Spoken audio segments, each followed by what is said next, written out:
as pharmacists, we're gathered here to talk about egregious practices that are impacting our patients and our pharmacies and our communities each and every day. But before we get started, I would like to invite Leader Kaler to come to the microphone.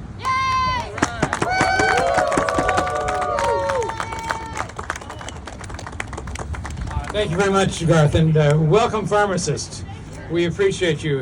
This is an important bill because we have to rein in what PBMs are doing to not only you, but to patients all across Illinois. And one of the things that we know works is that small pharmacies care for their patients. They care for them in ways that no one else does. So I'm looking forward to having this bill come over in the Senate, and we'll support it all the way. So good luck to you.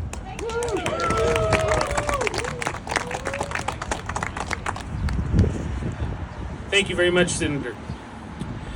And good afternoon, everyone. My name is Garth Reynolds. I'm the Executive Director of the Illinois Pharmacists Association, and I really want to reemphasize what Leader Kaler had already said. Thank you for everyone coming here to lift up your voice in advocacy for your communities, your patients, and most importantly, the survival of your practices.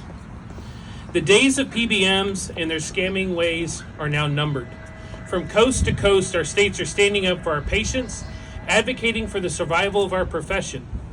Even today in DC, PBMs are the topic of continued discussion and scrutiny, from Congress to the ongoing investigation by the FTC.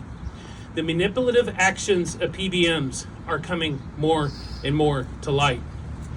So much so that the Federal Trade Commission recently has pulled back all of their previous advocacy statements that allowed the current merger situations to occur. House Bill 4548 will help correct this ongoing imbalance of power incorporated in damaging patient access and the survival of pharmacies throughout the state. Assuring patient choice by prohibiting PBMs from directly forcing patients to go to certain locations or utilizing wasteful mail order facilities. But we also want to make sure, unlike our opposition, in telling the truth, that this bill will also help bring needed cost relief to employers throughout the state in providing 100% of rebates going back to the plan sponsors instead of being kept as it is today by the PBMs. Not only are we here advocating on the commercial side of insurance, but we're also here talking about the continued damages that PBMs have done to the state of Illinois directly. In May of this past year, the Auditor General released his performance evaluation and audit on the PBMs under the Managed Medicaid program. This audit identified over $200 million in just over 2 years, not the entire time of the program, just 2 years of the program, and spread price overbilling to Medicaid. Additionally, the performance audit identified that there was undetermined amounts of prescription overbilling where the PBMs paid themselves more than they paid to non-PBM affiliated pharmacies. Translation, CVS paid itself more than it did other pharmacies in the network.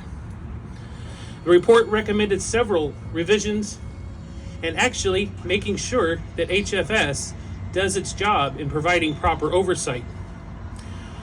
It is egregious to think that not just one, not two, but every single pharmacy benefit manager that is contracted with the state of Illinois stole taxpayers' money that was supposed to go to pharmacies. If a single pharmacy in the network today would have done 1/10 of 1%, they would be banned from Medicaid for life, they'd be fined, and could be looking at jail time. What is Illinois going to do to these PBMs that are stealing money as we speak from the state of Illinois?